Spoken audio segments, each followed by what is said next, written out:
Hi, Karl here from 5-Star Reviews, and I am the Google guy here on YouTube.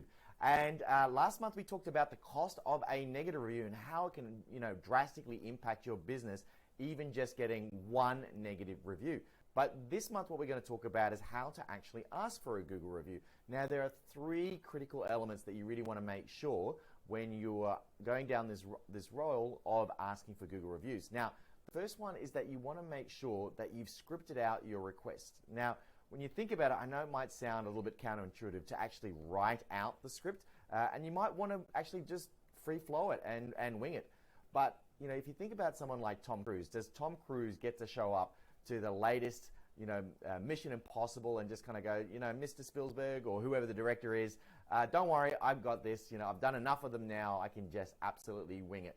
No, even someone like Tom Cruise has a script that he's got to follow. The beautiful thing about a script is not only will you get it repeatable, so it'll have the success every single time you do it, it'll be transferable, so you'll be able to give it to multiple people on your team, and you can also slightly improve it over time. So having a script is super important. The second thing is that you want to make sure that in your customer journey experience, you've incorporated a number of surprise and delight elements. Now, what do I mean by surprise and delight? Well, a delight is something, obviously, that a client absolutely loves. It kind of makes them smile because that's the ultimate role of what we're trying to get in a Google review. The surprise is obviously the unexpected. And the truth is, in the beginning, I always thought that they were the same thing. But what I've come to understand is that they're actually two separate things. And you can surprise a client without delighting them, and you can delight a client without surprising them. The truth and what you really want to aim for is to surprise and delight them at the same time. Probably the worst one, and the one that I see unfortunately all too often, are business owners that are out there and they're surprising their clients but not delighting them. The bad thing is they think that they're delighting. So a client receives a gift, it might be a gift hamper basket, and you go, wow, wow, okay, great, thanks, I'm surprised, but I'm not delighted. But from the employer or the business's perspective, they think that they are surprising and delighting them.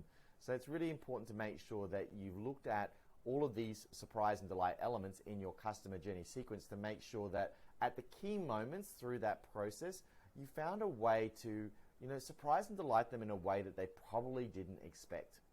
And the third part is really looking at the happiness window.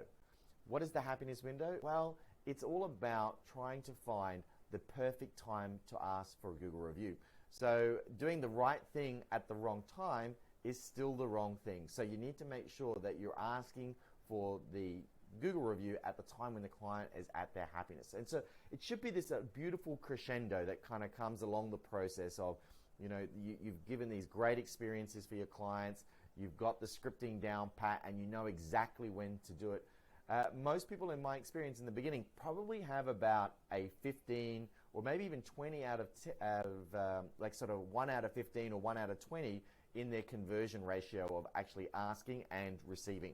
That's also another really important metric that you want to be measuring, and then therefore obviously something that you can improve over time.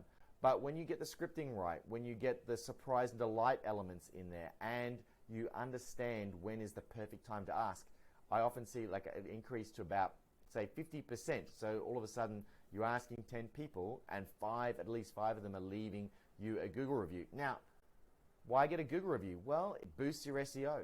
So it means that your rankings move up, and when people are searching, they find you a lot easier. It's a morale boost. Who doesn't love to hear that they've done a great job? I know with my team, when they get a Google review and it mentions someone by name, we all celebrate that. And they kind of love to hear it. And it inspires them to go off and do that again for another client. And it builds undeniable credibility in the marketplace. So when you start showing up on Google and you've got 100, 200, 300 Google reviews and your competition's got 20 or none, you're going to be seen as the absolute market leader in your space and the only person that they should come and see. Now, a bright local research study found that 76% of people will leave you a review if you simply just ask. So if you take away nothing from this video, please take away this idea that just ask as many people as you can. Now, it's that old Michael Jordan saying, isn't it? You miss 100% of the shots that you don't take. So go out there and ask. What's the worst that can happen? They say no, or they say yes and then they don't do it. There's nothing bad that's going to come from asking your clients for a Google review. And just a little side note there, they don't actually have to buy from you. You could go out there and do a discovery session or just an even first coaching call, something like that. You say, look, has it been a great experience? Have we really delivered a lot of great value for you? Yep. Hey, we'd love it if you could write us a Google review. So that's a little tip for today. The next thing is look about how you are asking for a Google review. Now, I always like in person. I think there's no substitute for, I guess, eyeballing and looking at a person directly and saying, I'd love it if you could leave me a Google review. But that's not always possible for different businesses depending on your customer journey and the transaction process and how that happens. So sometimes it has to be through either email or SMS. Email seems to be a preferred way for a lot of businesses, but when you think about your emails, most businesses have about a 20 to 30% open rate, whereas a SMS or a text message has probably closer to 90%, and people read it within 90 seconds. So experiment with asking for your Google reviews by SMS. So guys, if you found this video really helpful, we'd love you to like or comment down below, subscribe to our channel. We're going to do a lot more of these videos every single month with kind of the key elements that we see to kind of help you reduce lumpy lead flow in your businesses, generate a surplus of leads, the people that you really want to work with and that you love doing the work for, and that they love you and value you in a way that allows them to actually pay you for the services that you do. So guys, that's it from me. I'm Karl from 5 Star Reviews, and I am the Google 5-Star Review Guy. Bye for now.